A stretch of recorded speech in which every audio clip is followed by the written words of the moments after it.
हाँ जी बच्चों, कैसे हैं आप सब? कैसे हैं मेरे सब दोस्त, मेरे फ्रेंड्स, मेरे मेरे सब छोटे बड़े भाई बहन? हाँ जी बच्चों, तो welcome back to all of you. कैसे हैं आप सब? उम्मीद है I hope you all are doing good. और मैं भी बहुत अच्छा हूँ। तो एक बार फिर से मैं आपके बीच में आ चुका हूँ यूनिट चैप्टर 1 का यूनिट नंबर 7 लेकर के, जो कि सीए फाउंडेशन का हमारे पास में आईसीएस स्टडी मटेरियल से जिसको हम पढ़ने वाले हैं। और अभी तक हम जैसा का लास्ट हमने आपके साथ में यूनिट नंबर 8 और यूनिट नंबर 9 को डिस्कस किया था, that is very very important और उसमें से क्वेश्चन बनने के पूरे पूरे आसार थे।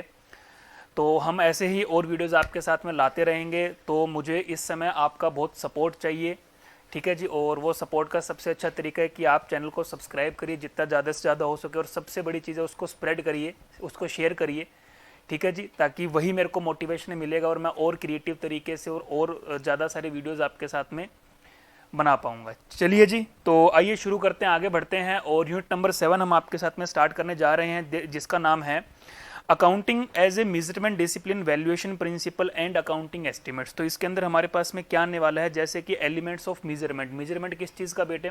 कौन से एलिमेंट्स का मेजरमेंट? जो हमारे पास में बड़े सारे ट्रांजेक्शन्स होते हैं, बड़े सारे जो इवेंट्स होते हैं, जब हम उसको हम बुक्स ऑफ अकाउंट्स में रिकॉर्ड करते हैं तो उनको कैसे मीज़र किया जाता है। What are the measure criterias, what are the measurement methods, what are the measurement principles, वो सब चीज़ें हमें इसके अंदर आपके साथ में डिस्कस करनी है। तो सबसे पहला identification of objects and events. सबसे पहले उनको आइडेंटिफाई करो जिनको हम बुक्स में रिकॉर्ड करने वाले हैं, जिनके लिए हमें मेजरमेंट प्रिंसिपल्स फॉलो करने हैं। फिर उसके लिए हमें प्रॉपर स्टैंडर्ड्स को सिलेक्शन करना पड़ेगा, किन स्टैंडर्ड्स के अंदर ये ट्रांजेक्शन्स, ये इवेंट्स कवर होते हैं। और फिर उनका इवेल्यूशन करना है, evaluation of dimension of measurement standards, ठीक है। स्टैंडर्ड्स के अकॉर्डिंग उनका मेजरमेंट हमें लेना है, उनके डायमेंशंस हमें देखने हैं, ठीक है जी।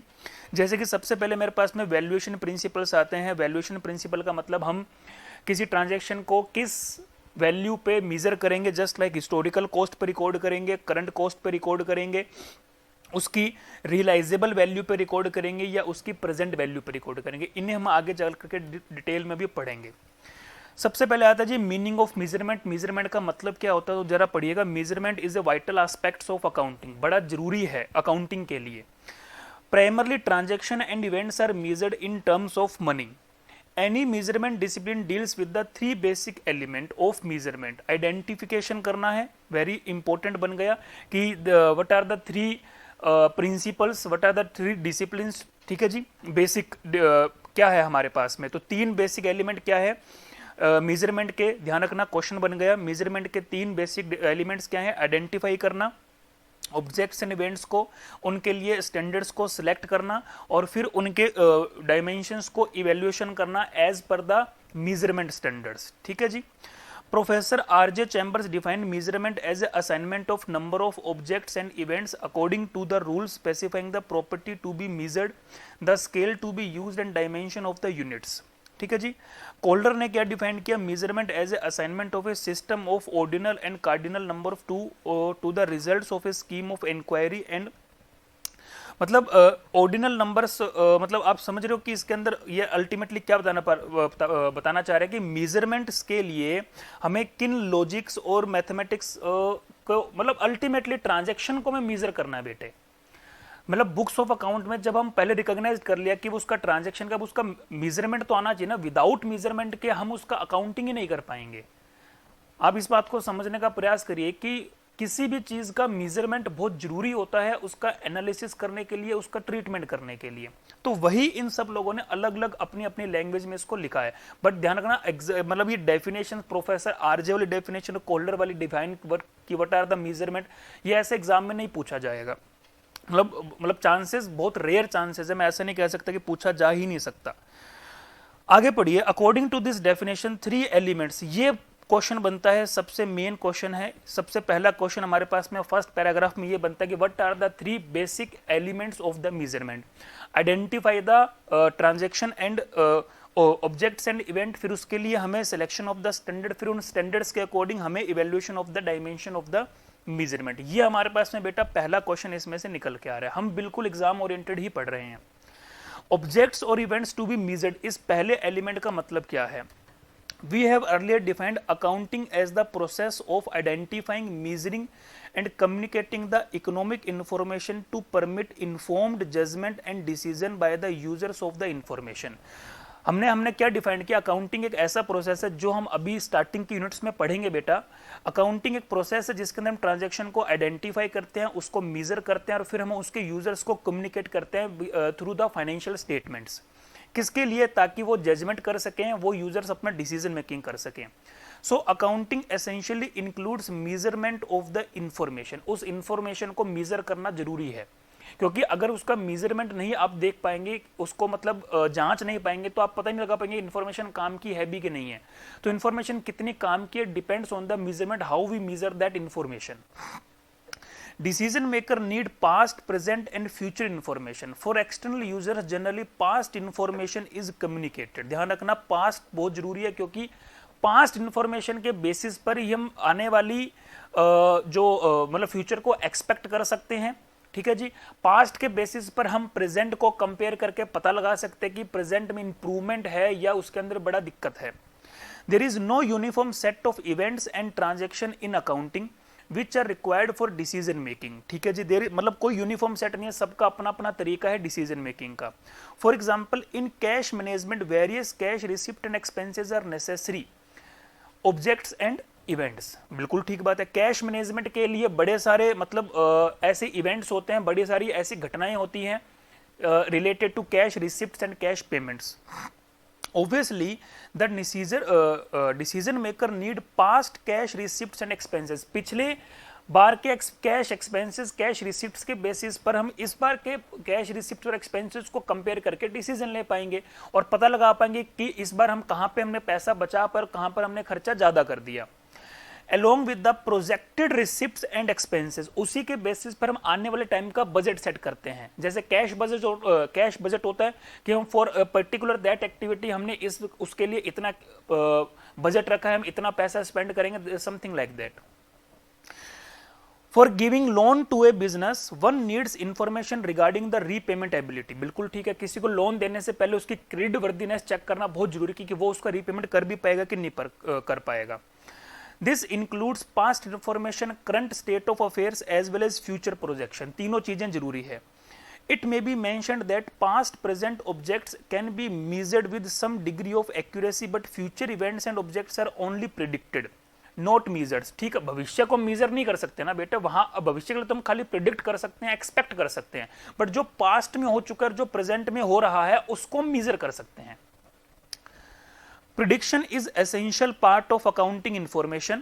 Decision maker have to take decision about the unseen future for which they need suitable information. और उस information का measurement जरूरी है और वो information कौन सी होगी? Past और present से related. आगे देखना स्टैंडर्ड्स और स्केल ऑफ मेजरमेंट्स क्या होता है। Money is the scale. लो जी, money is the scale of measurement. किसी भी चीज को मेजर करने के लिए अकाउंटिंग के अंदर मेजरमेंट प्रिंसिपल है मनी। मोनेटरी वैल्यू पता होना चाहिए उसकी। See money measurement concept. Although nowadays quantitative information is also communicated along with the monetary information. दो तरह की इंफॉर्मेशन होती है, क्वालिटेटिव एंड क्वांटिटेटिव। ठीक है जी। तो एक तो हो गया जी मनी से रिलेटेड फाइनेंशियल इंफॉर्मेशन, एक होता है मतलब जिसके अंदर फाइनेंशियली इतनी चीजें हम ध्यान में नहीं देते लेकिन बाकी एस्पेक्ट उसके अंदर बड़े काम के होते हैं। Money as a measurement scale has no universal denomination. It take the shape of currency ruling in a country. बिल्कुल ठीक है। सब कंट्रीज की करेंसी अलग अलग है, तो मनी का कोई भी यूनिवर्सल डिनोमिनेशन नहीं है। रुपीज भी हो सकता है, डॉलर भी हो सकता है, यूरो भी हो सकता है, कुछ भी हो सकता है। ठीक है जी। In one businessman, if in India took loan $5,000 from a businessman of the USA, he would enter the transaction in his books in terms of rupees. Suppose at the time of loan agreement, exchange rate is 50. Then loan amount is 2,50,000. Afterward, the exchange rate changed to 55. At the change exchange rate, loan become 275. So money as a unit of the measurement lacks universal applicability across the boundary of the country unless a common currency is in vogue. Since the rate of exchange fluctuated between the two currency over the time, money as a measurement scale also becomes volatile. बिल्कुल ठीक है। पढ़ करके पता लग गया होगा आपको कि मनी मेजरमेंट मतलब वोलेटाइल है। वोलेटाइल क्यों है? क्योंकि अगर आपने दूसरी किसी करेंसी के अंदर कोई ट्रांजैक्शन एंट्री किया तो जैसे जैसे एक्सचेंज रेट चेंज होगा आपकी बुक के अंदर वो वैल्यू भी चेंज होगी, वो मॉनेटरी वैल्यू भी चेंज होगी। तो मनी मेजरमेंट, यही बात उन्होंने सबसे पहली लाइन में लिखी, money is measurement scale is not a universal denomination. और सबसे मेन बात है, money as scale become volatile. Volatile क्यों होता है? क्योंकि सबसे पहली बात कि उसका कोई यूनिफॉर्म डिनोमिनेशन नहीं है, वो डिनोमिनेशन चेंज होती रहती है। और अगर डिनोमिनेशन चेंज होगी तो उसकी एक्सचेंज रेट चेंज होगी, जिसकी वजह से हो सकता है कि हमारा मनी मेजरमेंट भी चेंज हो जाए। जैसे इनिशियली हमने उस लोन को 2,50,000 पे रिकॉर्ड किया, but later on we have to change it to the 2,75,000। तो वो मनी मेजरमेंट कंसेप्ट था और करेंसी की वजह से वो चेंज हो गया। ठीक होगी बात? आगे देखते हैं। मतलब बहुत बेसिक है, सिर्फ पढ़ना है इसको। उसके बाद में dimension of measurement scale. An ideal measurement scale, हाँ जी, an ideal measurement scale should be stable over the time. For example, if one buys 1 kg cabbage today, the quantity he receive will be the same if he will buy 1 kg cabbage 1 year later. क्या बोल रहा है? फिर से पढ़िए। if one buy 1 kg cabbage today, the quantity he received will be the same if he buy 1 kg cabbage 1 year later. मतलब एक बात क्या कह रहा है कि 1 किलो में आज जितना सामान आता है 1 साल बाद भी तो 1 किलो में 1000 ग्राम सामान ही आएगा। Similarly, the length of 1 meter cloth will not change if it bought a few days later. 1 metre में जितना कपड़ा आता है वो कभी भी लो उतना ही आएगा। That is to say, a measurement scale should be stable in dimension. Money as a scale of measurement is not stable.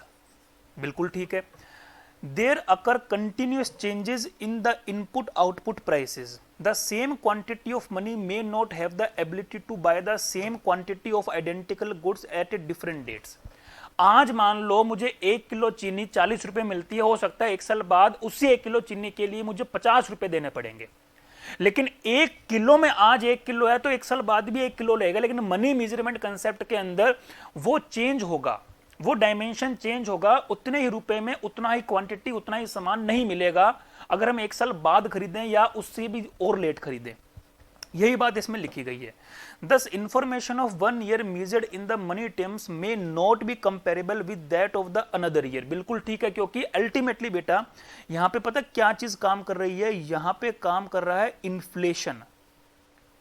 Money measurement concept की जो सबसे बड़ी ड्रॉबैक है वो इन्फ्लेशन है, ठीक है ना। इसलिए वो ये कह रहा है कि डायमेंशन सेम होना जरूरी है, बट डायमेंशन सेम हो नहीं सकता। क्वांटिटी के लिए हो सकता है बट मॉनेटरी वो नहीं हो सकता, क्योंकि वो वैल्यूज चेंज होती रहती है, इन्फ्लेशन रहता है। Suppose production and sale of a company in 2 different year as follows. पहले साल 5000 पीस बनाए 5 लाख रुपए में, दूसरे साल 4500 पीस बनाए 5,40,000 में। देख रहे हो महंगाई कितनी बढ़ गई है। Looking at the monetary figure, one may be glad for 8% growth sale. In fact, there was 10% production and sales decline. बिल्कुल ठीक है, भी यहां पर 10% डिक्लाइन हुआ है, लेकिन हम देख रहे थे कि 8% सेल ग्रोथ होगी। आगे देखिए, the growth emphasised through monetary figure is only due to price change. Price में चेंज हुआ तो वहां पर क्या होता था कि प्रोडक्शन क्या हुआ, ध्यान से देखो, प्रोडक्शन तो 5,000 पीस की बजाय 4,500 पीस ही हुआ, लेकिन सेल्स 5 लाख से 40,000। तो यहां पर तो 8% की बढ़ोतरी हुई, लेकिन जो मेरा प्रोडक्शन था उसमें मेरे पास में 10% की गिरावट हुई। तो गिरावट का कारण क्या हो सकता है? प्राइस चेंज, ठीक है ना। Let us suppose further the cost of production for the above mention 2 years. पहले साल क्या हुआ, 5,000 पीस बनाने के लिए मेरे को 4,000 की कॉस्ट लगी, दूसरे साल 4,500 पीस बनाने के लिए मेरे को 4.5 लाख की कॉस्ट लगी। तो देख रहे हो, take gross profit sales minus cost of production, then in the first year profit कितना हो रहा है? 1 लाख रुपए का। लेकिन सेकेंड ईयर में मेरे पास में प्रॉफिट कितना हो रहा है? 90,000 का। And there was 10% decline in the GP, क्योंकि जो प्रोडक्शन में करा था वो गुड्स महंगा हो गया। So money as unit of measurement is not stable in the dimension, वो स्टेबल नहीं है। तो ध्यान रखना, ये मेरे पास में पॉइंट बन गया, ये मेरे पास में कंक्लूजन आ गया कि unit of measurement, money as a unit of measurement, किसी भी चीज को मेजर करने के लिए मनी उसको करना वो स्टेबल नहीं है, ठीक है जी, क्योंकि प्राइस वेरी होता रहता है, फ्लक्चुएट होता रहता है। आगे बात समझ में, आगे पढ़िए। द अकाउंटिंग मीजर, आगे क्या कह रहा है जी, the accounting measures information mostly in the money terms which is not a stable scale having universal applicability and also not stable in the dimension for comparison over the time, so it is not exact measurement discipline। ध्यान रखना this, ये जो दो लाइनें लिखी गई है ये वेरी वेरी इंपॉर्टेंट है। अगर डायमेंशन ऑफ मेजरमेंट के ऊपर आपके पास में कमेंट आता है कि comment on the dimension of measurement, तो वहां पे आपको ये चीज बतानी पड़ेगी, money as a measurement unit is not stable at all. तो उसके बेसिस पर हम कंपैरिजन भी नहीं कर सकते, क्योंकि हो सकता है कि आज जो चीजें हैं वो कल नहीं हो, ठीक बात है ना। Accounting as a measurement discipline, how do you measure a transaction और एन इवेंट, किसी भी ट्रांजेक्शन को या इवेंट को कैसे मेजर किया जाता है कि वो ट्रांजेक्शन इवेंट है या नहीं है। Unless the measurement base is settled we can not progress to record the keeping function of the book keeping. अब क्या कह रहा है, it is explained that the accounting is meant for generating information suitable for user for judgment and decision, but generation of such information is, मतलब हमारा काम क्या है अल्टीमेटली, अकाउंटिंग का काम क्या है कि यूजर्स को एक ऐसी इंफॉर्मेशन देना जिससे वो जजमेंट कर सके, डिसीजन मेकिंग कर सके। लेकिन इंफॉर्मेशन किस चीज का रिजल्ट है, वो इंफॉर्मेशन मिलती कैसे है, by recording, classifying and summarising the data. ध्यान रखना, डेटा को प्रोसेस करने से जो काम की बात निकल कर आती है, डेटा को प्रोसेस करने से जो रिजल्ट निकल कर आता है, that is known as information. Data को प्रोसेस किया, उससे जो रिजल्ट निकल कर आएगा वो इंफॉर्मेशन बनती है। डेटा रॉ फॉर्म होता है, इंफॉर्मेशन फिनिश गुड्स होती है, ध्यान रखना। By that process it measured performance of the business entity by way of profit and loss. मतलब कि ये क्या है, recording, classifying and summarising the data क्या है, अकाउंटिंग ही तो है।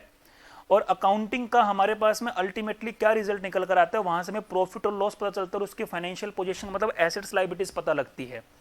ये इंफॉर्मेशन बन जाती है जिसको हम इन शॉर्ट बोलते हैं फाइनेंशियल स्टेटमेंट्स, ट्रेडिंग, P&L और बैलेंस शीट।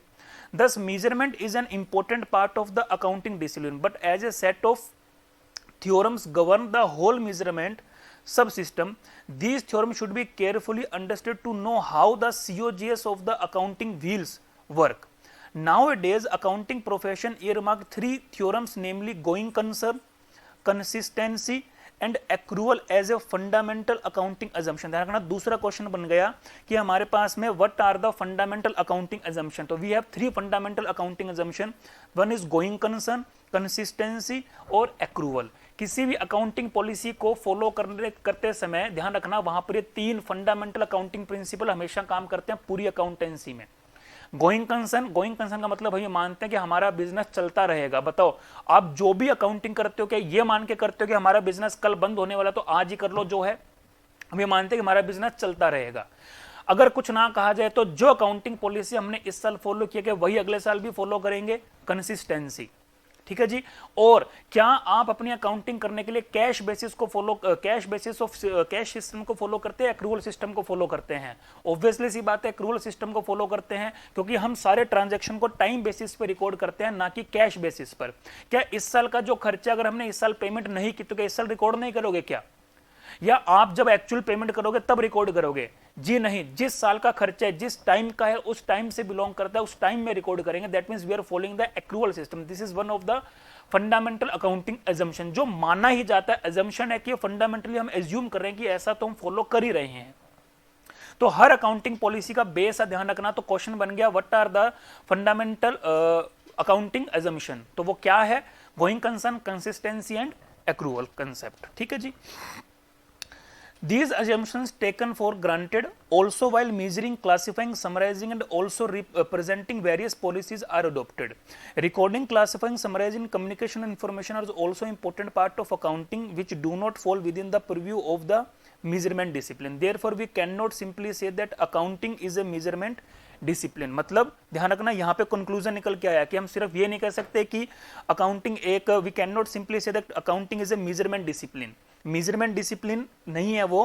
ध्यान से इस लाइन को वापस पढ़ो। Recording, classifying, summarising and communication of information are also important part of accounting which do not fall within the purview of measurement discipline. वो measurement discipline के दायरे में नहीं आती है अकाउंटिंग। अकाउंटिंग का काम क्या है? ट्रांजैक्शन को रिकॉग्नाइज्ड करना, रिकॉर्ड करना, क्लासिफाई करना और समराइजिंग करना और लोगों को डेटा देना। इंफॉर्मेशन प्रोवाइड करवाना, तो ये मेजरमेंट डिसिप्लिन में नहीं आ रहा है।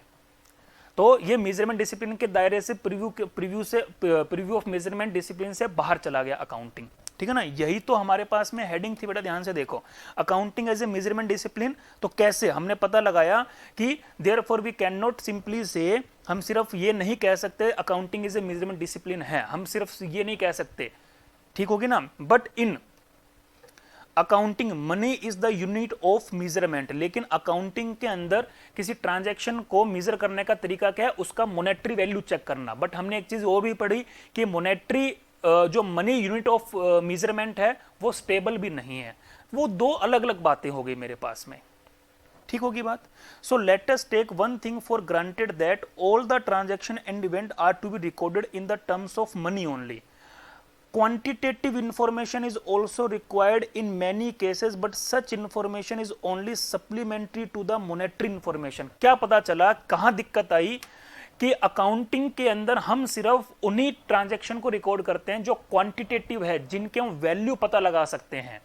यानी we can record only financial transaction, non financial transaction को अकाउंटिंग कंसीडर नहीं करता।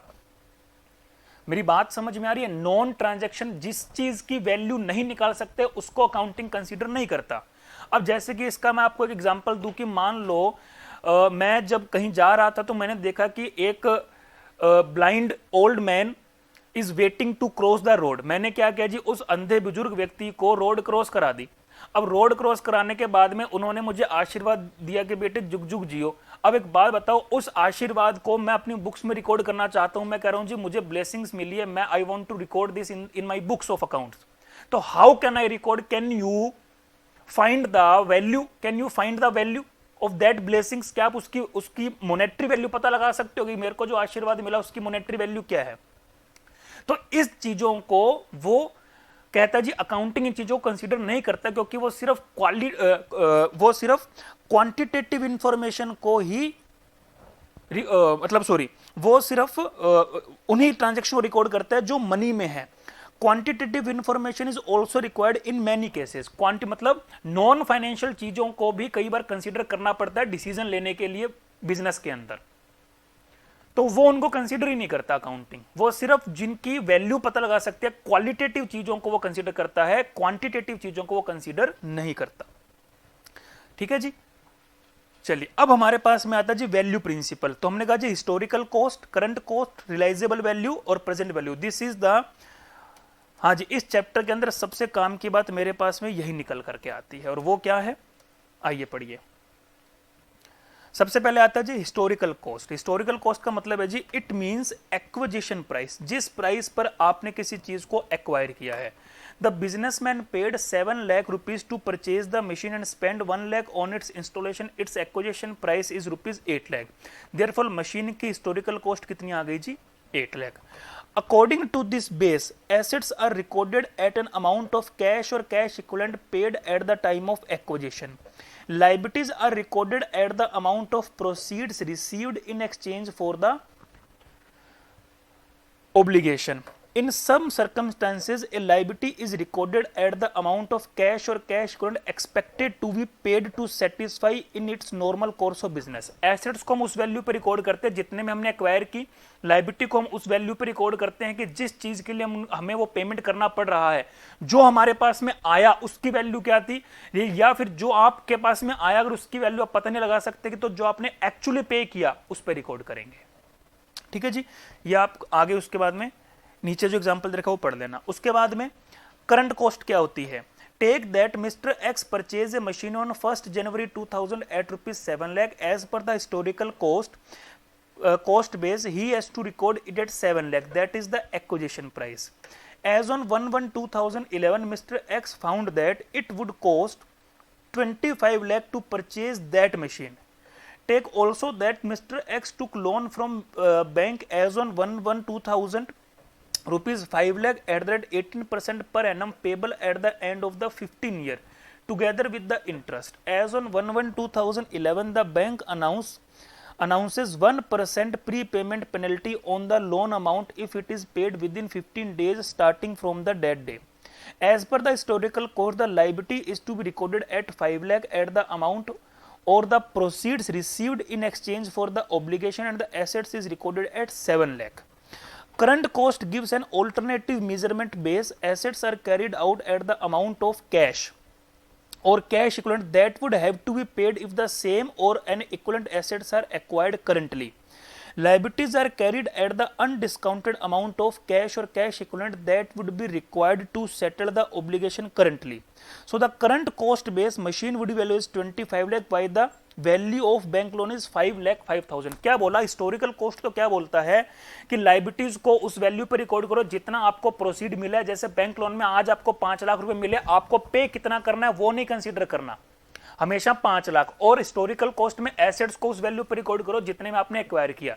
बट करंट कॉस्ट क्या बोलता है कि जब जब आप उसकी वैल्यू करो, यानी हर साल के एंड में एसेट्स की वो वैल्यू चेक करो। अगर आज आपको वो सेम एसेट्स खरीदनी पड़े तो बाजार में कितने से मिलेगी। जैसे कि 10 साल बाद की अगर बात करें इस क्वेश्चन के अंदर, तो 10 साल पहले मशीन की वैल्यू 5 लाख थी। अगर उसी मशीन को 10 साल बाद बाजार से खरीदने जाए तो कितने की मिलेगी, 25 लाख की। तो कह रहा आपके पास जो मशीन है उसको भी 25 लाख पे रिकॉर्ड करो। एक बात। दूसरी बात क्या कह रहा है, आपने लोन कितने का लिया था, 5 लाख रुपए का, जिसको आपको 15 साल बाद पे करना है इंटरेस्ट सहित। लेकिन वो कह रहे हैं कि अगर आप 15 साल से पहले पे करते हो तो आपको 1% की पेनल्टी पे करनी पड़ेगी प्री पेमेंट के नाम पर। तो अगर वो 10 साल बाद की वैल्यू चेक करे तो 5 लाख प्लस 1% की पेनल्टी 5,05,000। यानी करंट कॉस्ट का नाम से पता लगता है कि जब आपको वैल्यू पता लगानी है उस दिन की वैल्यू चेक करो कि सेम एसेट्स को अगर एक्वायर करना पड़े तो कितने में एक्वायर होगी, और अगर उस लायबिलिटी को आज पेमेंट करना पड़े तो कितनी पेमेंट करनी पड़ेगी। That is the current cost. ठीक है जी, चलिए आगे देखेंगे। Realisable value. Suppose mister X found that he can get 20 lakhs if he would sell the machine purchased on 112,000 paying ₹7 lakh. 1/1/2000 को जो मशीन 7 लाख रुपए में खरीदी थी, अगर आज उसको मैं वो बेचना चाहे, अगर आज उसको वो बेचना चाहे मार्केट में, तो वैल्यू कितनी है, 20 लाख रुपए। Which would cost 25 lakh in case if he would buy it currently. अगर वो उस मशीन को मार्केट से खरीदना चाहे, वैसे ही सेम मशीन तो 25 लाख की मिलेगी। अगर नई मशीन मार्केट से खरीदोगे 25 लाख की, आपके पास जो ओल्ड मशीन है आपने उसको 7 लाख में खरीदा, लेकिन आज अगर आप उसको ओल्ड मशीन को बाजार में बेचो तो 20 लाख रुपए। तो 7 लाख हिस्टोरिकल कॉस्ट होगी, 20 लाख रियलाइजेबल वैल्यू होगी, 25 लाख करंट कॉस्ट होगी। सीधी सी बात ये है भैया, यही बात नीचे लिखी गई है। So machine should be recorded at 20 lakh at the realisable value in an ordinary sale, while the bank loan should be recorded at ₹5 lakh, the settlement value in the normal course of business, as per the realizable value concept. As per the realizable value, assets are carried at the amount of cash or cash equivalent that could currently be obtained by selling the assets in ordinary disposal. ठीक है जी। Hazard disposal में yield something less। ठीक है ना, मतलब इसका मतलब hazard का मतलब क्या हो गया कि अगर कोई नुकसान हो रखा है, कोई गुड्स ऐसा है जो कि खत्म होने वाला, जिसकी एक्सपायरी आने वाली है, या ऐसा कोई भी गुड्स है।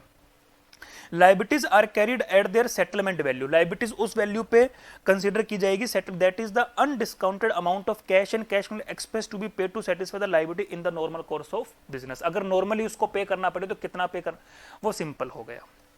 अब आती है जी present value. Present value is the concept of annuity. ठीक है जी, ये एन्युटी का कंसेप्ट बिल्कुल वही है जो आप मैथमेटिक्स के अंदर पढ़ते हैं, एन्युटी का कंसेप्ट।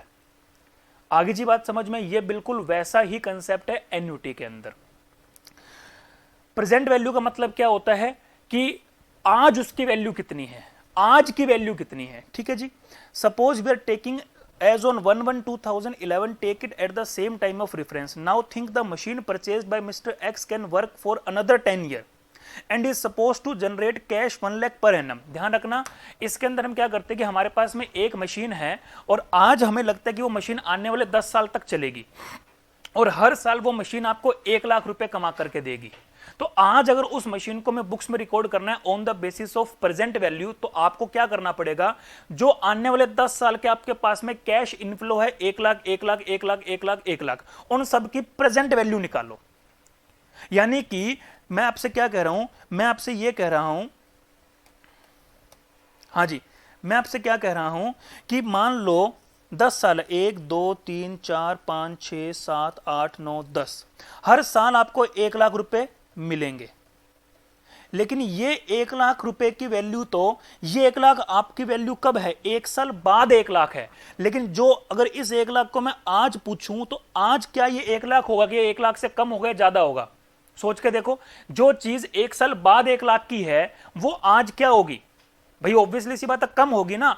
आज मैं कुछ कहीं पर कुछ पैसा इन्वेस्ट करूंगा, 1 साल बाद मेरे को 1 लाख मिल रहा है, दैट मीन्स आज कुछ कम होगा ना। वो कम कितना होगा? इसके अंदर क्या जुड़ रहा होगा? इसके अंदर इंटरेस्ट जुड़ रहा होगा 1 साल का। जो 2 साल बाद 1 लाख है वो वैल्यू और कम होगी, ये वैल्यू और भी कम होगी, ये वैल्यू और भी कम होगी, ये वैल्यू और भी कम होगी, ये वैल्यू और भी कम होगी। इसी तरह से ये वैल्यू और भी कम, और भी कम, और भी कम, और भी कम। भी 10 साल बाद 1 लाख रुपया है, आज कितना? आज कितना? 9 साल पहले की 9 साल बाद की वैल्यू आज कितनी? 8 साल की आज वैल्यू कितनी? आज वैल्यू, आज वैल्यू, आज वैल्यू, आज वैल्यू कितनी? इसका टोटल जब हम कर देंगे तो वो प्रेजेंट वैल्यू आ जाएगी। अब 1 साल बाद की जो 1 लाख की वैल्यू है उसको आज की वैल्यू कितनी है कैसे निकाला जाता है? तो 1 लाख में डिवाइड लगा दो, 1 लाख रुपए में डिवाइड लगा दो किसका? जो आपके पास में इंटरेस्ट की रेट है, या जो आपके पास में इंटरेस्ट रेट को डिस्काउंट रेट भी बोलते हैं, या उसको इन्फ्लेशन रेट भी बोल देते हैं। इन्फ्लेशन ही तो है एक्चुअल में। आज मैं कहीं पर 1,000 रुपए इन्वेस्ट करता हूं तो 1 साल बाद जो भी इन्फ्लेशन रेट होगी उसके अकॉर्डिंग मेरे को 1,100 रुपए मिलेंगे, या जितनी भी इन्फ्लेशन रेट होगी वही तो मिलेगा। तो मैं आज से आगे जाने के बजाय आगे से पीछे आना चाहता हूं तो डिवाइड लगा दो, कोई दिक्कत थोड़ी ना है। तो मान लो कि 10% इन्फ्लेशन रेट है तो ये हैव टू डिवाइड बाय 1.10। ये ऐसा आप एन्युटी में सीखते हैं बेटा, और ऐसा आप पार्टनरशिप के अंदर 12th क्लास के अंदर एन्युटी के अंदर भी सीख करके आ चुके हैं। एन्युटी मेथड से गुडविल को कैलकुलेट करना नहीं भी सीखा तो यहां पे सुन लो मेरी बात को ध्यान से, तो भी समझ में आ जाएगा, बहुत आसान है। 1 लाख में 1 साल की वैल्यू निकालनी है तो 1 बार डिवाइड लगाओ, 2 साल की वैल्यू निकालनी है 2 बार डिवाइड लगाओ, 3 साल पहले की वैल्यू निकालनी है 3 बार डिवाइड लगाओ, जितने साल पहले की वैल्यू निकालनी है उतने साल का डिवाइड लगाते रहो, और उन सबको जोड़ दोगे तो पूरे 10 साल का जो इनफ्लो था उसकी प्रेजेंट वैल्यू आ जाएगी। उस प्रेजेंट वैल्यू पे एसेट्स को रिकॉर्ड कर लो। आगे जी बात समझ में? तो this is the present value method. इसका एग्जाम्पल दे रखा है, आप बड़ी आसानी से इसको देख करके समझ सकते हैं। ठीक है जी। अब उसके बाद में मेरे पास में लास्ट में आता है measurement and valuation. Value relates to the benefit to be derived from the asset. Measurement and valuation दो चीजें होती है। Value related to the benefit to be derived from the object. Valuation क्या होती है? वैल्यू का मतलब होता है कि हम किसी चीज से क्या बेनिफिट अर्न कर पाते हैं, कितनी वैल्यू का बेनिफिट अर्न कर पाते हैं। From the object, ability and idea. To the economist, value is the utility of an economic resources to the person contemplating or enjoying its use. मतलब कि एक्चुअली ये सिर्फ ये बेटा सब बातें आ गई इकोनॉमिक्स से रिलेटेड, ठीक है ना, ये इकोनॉमिक टर्म्स आ गई। तो टू द इकोनॉमिक्स लिखा हुआ है। वैल्यू का मतलब क्या होगा कि आप किसी चीज से कितना संतुष्ट हो पाते हैं, आप किसी चीज से कितने मजे ले पाते हैं, अल्टीमेटली आप उसको कितना यूज ले पाते हैं। ठीक है जी। इन अकाउंटिंग, लेकिन अकाउंटिंग में क्या कर रहा है? Two means value of an object, ability and idea is a monetary surrogates it use. सिर्फ हम तो अकाउंटेंसी में तो मोनेटरी मनी को यूज करते हैं। इकोनॉमिक्स में हो सकता है कि आपको कितनी संतुष्टि मिली, यूटिलिटी कितनी मिली, आपको सेटिस्फैक्शन कितना हो, बट अकाउंट्स में तो भैया खरी बात करेंगे नगद नारायण की। That is to say, value is measured in the terms of money. Suppose an individual purchase a car paying 2,50,000. Its value lies in the satisfaction to be derived by that individual using the car in future. Economists often use ordinal scale to indicate the level of the satisfaction. कोई काम का नहीं हमारे लिए, but accountant क्या करेगा? उसका only cardinal scale देखेगा। If the value of car is taken 2,50,000, it is only one type of value called acquisition cost or historical cost. So the value is indicated by the measurement. In accounting, the value are always measured in the terms of money. This is the तो मतलब बिल्कुल simple सी बात थी, कोई दिक्कत वाली बात थी नहीं। अब आता है जी अकाउंटिंग एस्टिमेट्स। अकाउंटिंग एस्टिमेट्स क्या होता है? किसी भी चीज का एस्टिमेट करना। जैसे कि इसका सबसे बढ़िया एग्जांपल बताता हूं, जब आप कोई भी एसेट्स पे डेप्रिसिएशन कैलकुलेट कर रहे हैं तो आप उसकी जो रेजिडुअल वैल्यू कंसीडर करते हैं, क्या वो एस्टिमेटेड होती है कि नहीं होती है। रेजिडुअल वैल्यू का मतलब क्या होता है कि 5 साल बाद या 10 साल बाद जब भी आप उस एसेट्स को बेचोगे तो आपको उससे कितना पैसा रियलाइज्ड होगा। तो डोंट यू थिंक वो रियलाइजेशन जो आप सोच रहे हो वो एक्चुअली हो सकता है ना 10 साल बाद जब आप बेचोगे, तो इट मे बी डिफर। तो आज 10 साल पहले जब आप रेजिडुअल वैल्यू कंसीडर कर रहे हैं तो वो सिर्फ एस्टिमेशन बेसिस पर कंसीडर कर रहे हैं। उसी तरह से आप कह रहे हो जी सर किसी एसेट्स की जो यूजफुल लाइफ है वो 10 ईयर्स है। आपको क्या पता वो जो एसेट्स है वो 10 साल चलेगी, हो सकता है वो 2 साल बाद चलने के बाद फूक जाए, वो मशीन फूक गई 2 साल बाद ही। तो वो जो आपने उसकी यूजफुल लाइफ भी की वो भी एस्टिमेटेड बेसिस पर आपने कंसीडर किया। यही होते हैं accounting estimates. earlier in this units we have learned how to measure a transaction which had already taken place and for which either some value money has been paid or some valuation principle are to be adopted for their measurement, but there are certain items which have not occurred therefore cannot be measured using the valuation principle, still they are necessary to record in the books of account। आगे बात वहीं पर। अब residual value को consider करने के लिए we don't have any measurement principle, we don't have any valuation principle, but still we have to consider it to record the depreciation, to charge the depreciation without estimating the residual value we cannot charge the depreciation as well as we know very well। For example provision for doubtful डेप्ट। अब provision for doubtful डेप्ट है, debtors पे कितने का provision बनाए, क्या हमारे पास में कोई वैल्यूएशन प्रिंसिपल है, क्या कोई मेजरमेंट प्रिंसिपल है, क्या हम डेटर्स को ऐसे कोई हमारे पास में तरीका जिसको देख करके पता चल जाए कि डेटर से पैसा मिलेगा कि नहीं मिलेगा, नहीं, बट स्टिल हमें एस्टिमेशन बेसिस पे प्रोविजन बनाना पड़ता है। 2%, 5%, जैसे बैंक वाले हर साल 5% का प्रोविजन बनाते हैं, but those provision are on the based of the past data. हम पास्ट ट्रेंड के बेसिस पे we have substantial degree of estimation. हमारे पास में कुछ ऐसे सबूत होते हैं, कुछ ऐसी पॉइंट्स होते हैं जिनके बेसिस पर हम प्रोविजन को एस्टिमेट कर सकते हैं, but still we don't have any accurate principles for measurement और valuation. For such item we need some value. In such situation reasonable estimation based on the existing situation or past experience are made। वही बात मैंने बताई। The measurement of certain assets and liability is based on the estimates of the uncertain future events। ठीक है जी, कुछ assets and liabilities is based on the estimates of uncertain future events as a result of uncertainty inherent in business activity जो हमेशा रहती है। Many financial statement item cannot be measured with the precisions but can only be estimates। Therefore management makes various estimates and assumptions of assets, liabilities, incomes, expenses as on the date of preparation of the financial statements। जैसे कि provision for taxation, ठीक है जी। Such estimates are made in connection with the computation of आ गया depreciation, amortization and impairment losses as well। Accruals, provisions, employee benefit obligation. Also estimate may be required in determining the bad debts, useful life, residual value of an item of plant and machinery, inventory, obsolescence। The process of estimation involves judgment based on the latest information available। जो हमारे पास में latest data है उसी के basis पर हम बनाते हैं। For example of situation wherein accounting estimates are needed can be अच्छा, उससे पहले एक पैराग्राफ और लिख रखा है, एन एस्टिमेशन में रिक्वायर रिवीजन।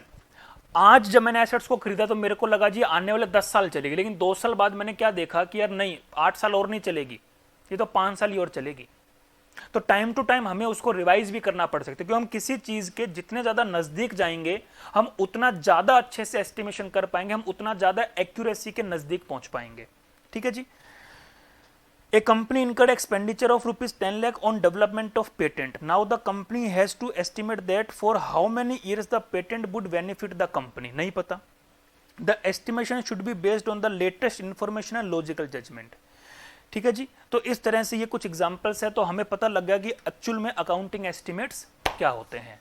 तो प्लीज आप इसको पढ़ सकते हैं, कोई दिक्कत वाली बात नहीं है। जिस पॉइंट में आपको प्रॉब्लम आए आप मुझसे पूछ सकते हैं, आप कमेंट डाल देंगे तो भी आपको, वीडियोस के अंदर आप कमेंट डालेंगे तो you will get the answer. ठीक है जी। और वरना आप मेरे से वैसे भी पूछ सकते हैं। चलिए जी, बाकी चर्चाएं करते हैं हम आपके साथ में नेक्स्ट वीडियो के अंदर। तो मेरा आपसे जो निवेदन है वो यही रहेगा कि प्लीज़ इस यूनिट को आप पूरा अच्छे से आईसी मटेरियल से पढ़ लीजिएगा और इसके अंदर जो भी हमारे पास में क्वेश्चंस हैं वो अटेम्प्ट कर लीजिएगा। इसकी वेटेज वही 1-2 नंबर की वेटेज रहती है एग्जाम के अंदर। ठीक है जी। डायरेक्ट क्वेश्चन जो आएगा, वैसे डायरेक्ट क्वेश्चन आते नहीं है, तो ट्रू फॉल्स की फॉर्म में आएगा या डिफरेंसेस की फॉर्म में आ सकता है, उसके अंदर से कोई एक आधा पॉइंट आपसे पूछ सकता है। तो प्लीज आप इसको पढ़ लीजिएगा एक बार और इसके अंदर जो क्वेश्चंस दिए गए हैं वो आप अटेम्प्ट कर लीजिएगा। बाकी चर्चाएं करते हैं बच्चों हम आपके साथ में नेक्स्ट क्लास में। तब तक के लिए बहुत बहुत धन्यवाद। और मुझे हमेशा की तरह आज का वीडियो भी रिकॉर्ड करके बहुत अच्छा लग रहा है और ऐसा ही आप मुझे प्राउड फील करवाते रहिए। Thank you so much. Tata, bye bye, good luck.